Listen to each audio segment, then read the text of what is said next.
말씀은 한 절만 보겠습니다. 마태복음 25장 40절입니다.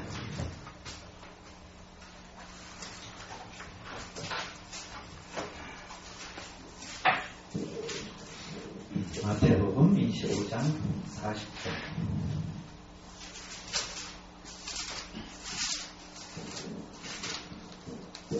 제가 읽겠습니다.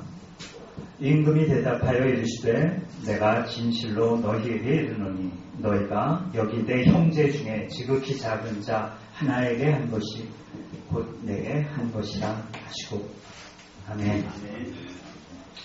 25장 31절로 46절까지의 말씀이 오늘 이제 전할 말씀인데요. 저는 이제 28,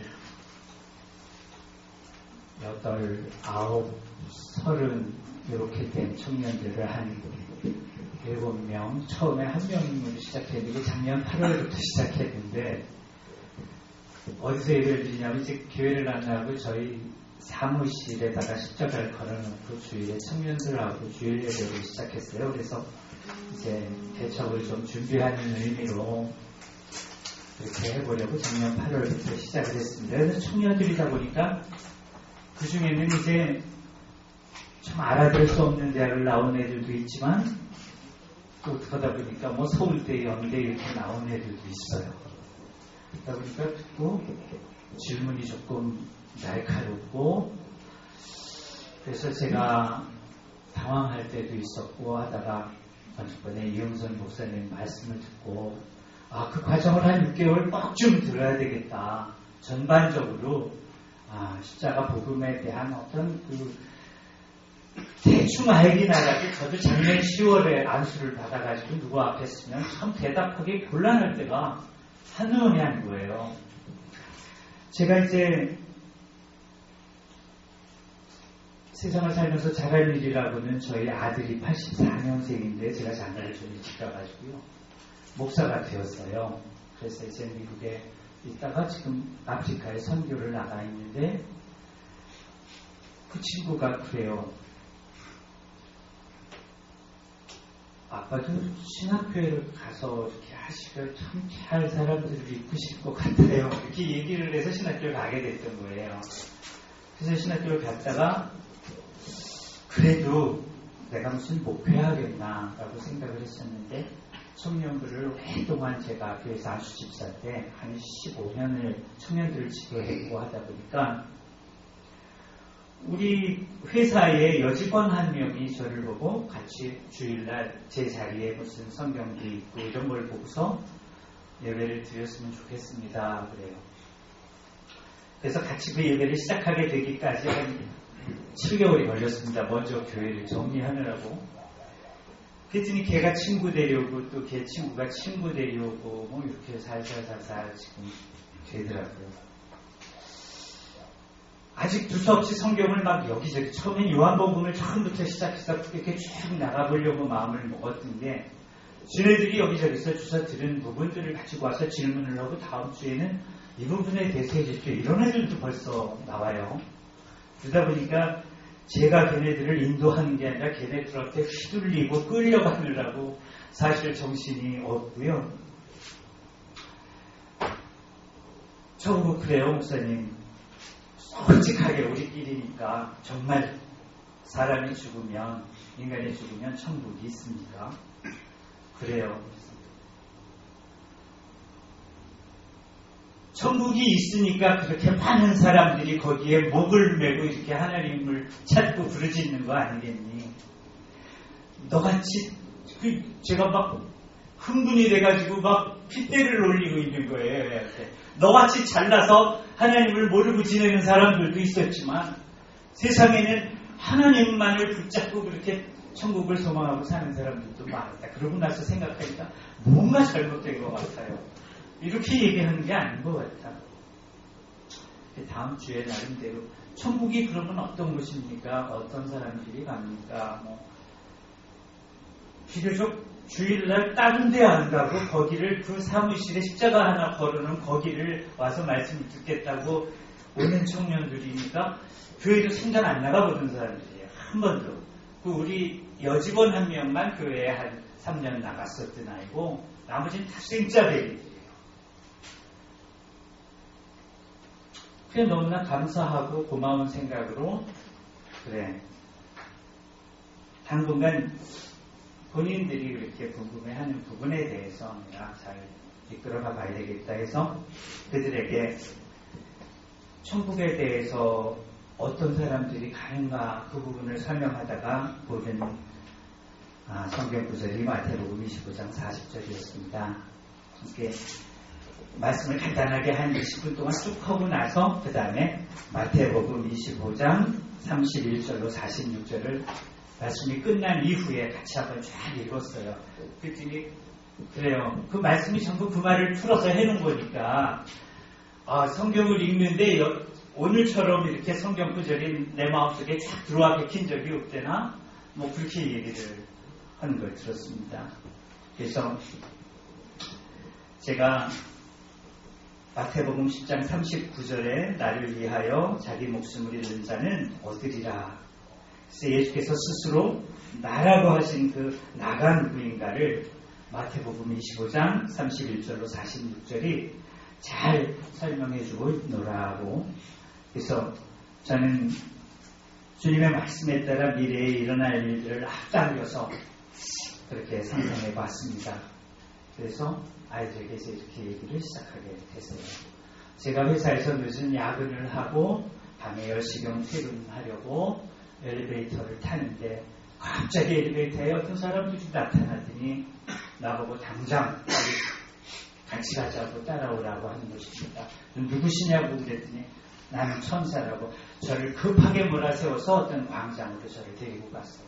그래서 그 광장에 가니까 엄청난 사람들이 모여 있는데 그 광장에는 꽤 낯이 익은 사람들이 많았습니다. 그래서 약간 안심이 됐죠.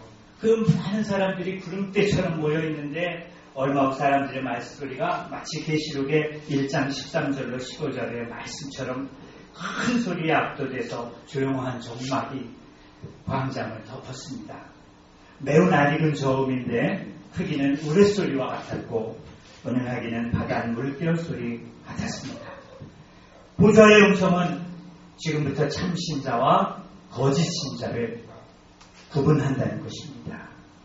성경 말씀대로 올 것이 왔구나 불안한 표정들을 사람들은 감추지 못하고 있었습니다. 천사의 지시에 따라 매우 빠르게 심판이 진행되는데 보좌가 보이는 그 순간에 조그만큼 보이는 그 순간에 사람들의 얼굴이 창백하게 질리고 변하고 손과 다리가 떨려오고 있었는데 그것도 그럴 수밖에 보좌 왼편으로 쏟아지듯이 밀려 들어가는 그 사람들로부터 터져나오는 그 느낌과 아우성과 경악의 비명소리들이 불길한 예감을 던져주고 있었습니다. 그런데 이럴 수가요. 그 비명의 주인공들 중에는 상당히 낯익은 사람들이 많습니다. 아니 교회에서 가까이 하기도 어렵던 너무나 존경스러웠던 분들, 많은 성도들의 존경을 받고 그 귀한 그 섬김을 받던 그 훌륭한 신앙을 지닌 분들, 저는 가슴이 철렁 내려앉았습니다. 그들과 나를 비교하게 됐습니다. 선발 규정이 도대체 뭐길래 저토록 훌륭한 사람들이 다 영소의 자리 왼편에, 보좌 왼편에 저렇게 모였을까? 거짓 신자의 대열에 끼었을까? 혹시 너무 빠른 판결 때문에 뭔가 오른쪽으로 봐야 될 사람들이 잘못된 거 아닐까? 바로 그때 내가 선별 기준을 말하겠노라.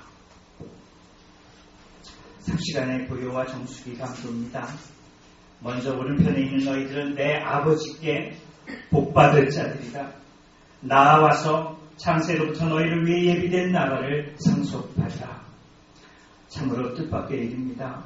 아무리 봐도 그들은 낯설고 이름 없는 자들입니다. 교회에선 누가 이 자들을 잘 믿는 성도들이라고 지목한 일이 있었던가요? 그래서인지 그들은 난처해 하며 그들 자신도 고개를 떨구고 기쁨의 눈물을 흘리지만 그 중에 어떤 이가 아닌 것 같습니다. 저희들은 그렇게 잘한 일이 없습니다. 잘못된 것 같습니다. 그때 보좌에서 구체적이고 똑똑하게 음성이 들리는데 너희는 내가 죽였을 때 먹을 것을 주었고 내가 목마를 때 마시게 하였고 나그네 되었을 때 영접하였고 벗었을 때 옷을 입혔고 병들었을 때 돌아보았고 옥에 갇혔을 때 와서 보았느니라. 뭔가 확실히 잘못된 것 같았습니다. 그들 입속으로 우리는 주님을 그렇게 만난 적이 한 번도 없었는데요. 고백했습니다. 그때 보좌에서 들려오는 낮은 음성은 내 형제 중 지극히 작은 자 하나에게 한 것이 곧 나에게 한 것이라. 주님, 그들은 추억을 더듬어 봤습니다. 지극히 작은 자 하나, 많지도 않은 그 하나, 그때 그이가 주님이셨군요. 저같이 못나고 연약한 자를 선택하신 그 약속 하나 때문에 주님은 나에게 이렇게 반드시 오셔야만 했군요. 나를 찾으셔야 했군요. 나를 건져내셔야만 했군요. 지극히 작은 자 하나의 모습으로 그 약속 지키러 오셔야만 했던 주님, 감사해요. 감사합니다. 언약의 주인이시여 감사합니다.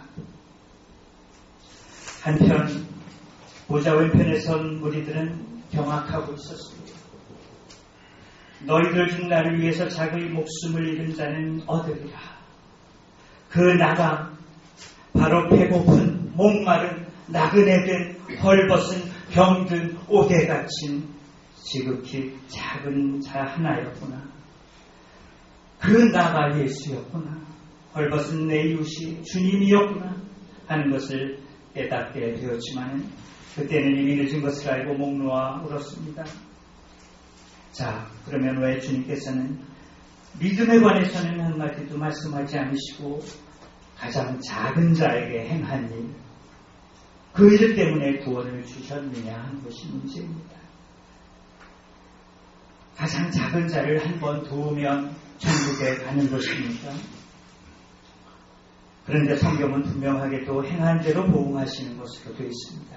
로마서 2장 6절 10절로부터 7절에 하나님께서 각 사람에게 행한 대로 보응하시되 참고선을 행하여 영광과 존귀와 썩지 않음을 구하는 자에게는 영생으로 하시고 또 고린도서 5장 10절에 우리가 다 반드시 그리스도의 심판대 앞에 나타나게 되어 각각 선악간에 그 몸으로 행한 것을 따라 받으려 하니라.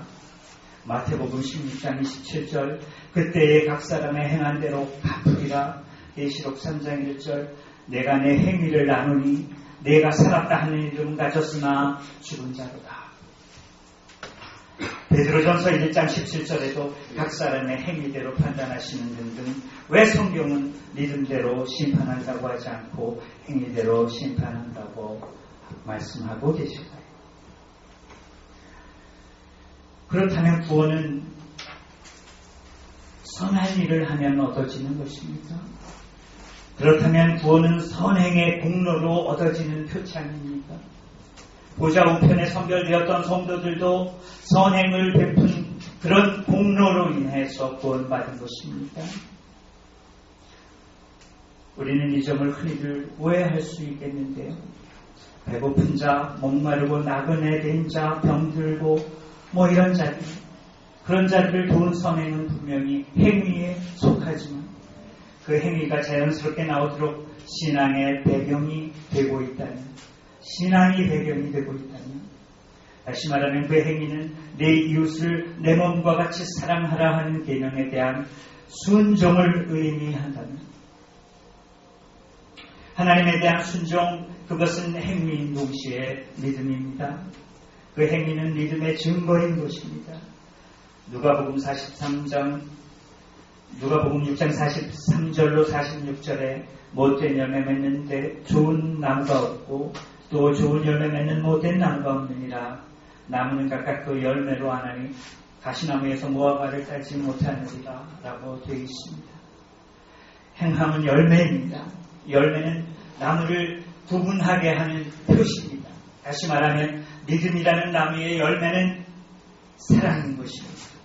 사랑이라는 열매를 맺지 못하는 나무는 결코 믿음이 될 수 없는 겁니다. 지극히 작은 자 하나에게 보여줬던 그 행함은 결국 사랑이었던 것입니다. 그리스도께서 십자가에 못 박히사 우리를 위해 피 흘리심은 그가 우리를 사랑하신 증거입니다. 우리가 역시 십자가를 지고 불우한 이웃을 돌보는 것은 주님을 믿는 증거인 것입니다.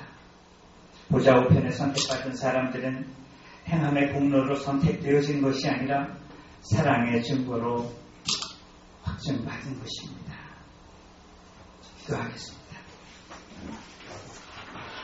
고맙고 감사하신 아버지 하나님, 저희들에게 주님을 믿는 사랑의 증거들이 넘쳐나도록 저희를 인도하여 주옵소서.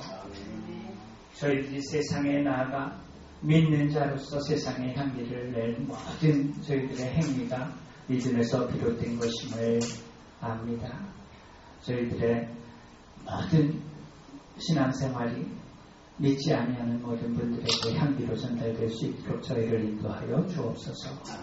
예수님 이름으로 감사하며 기도합니다. 아멘.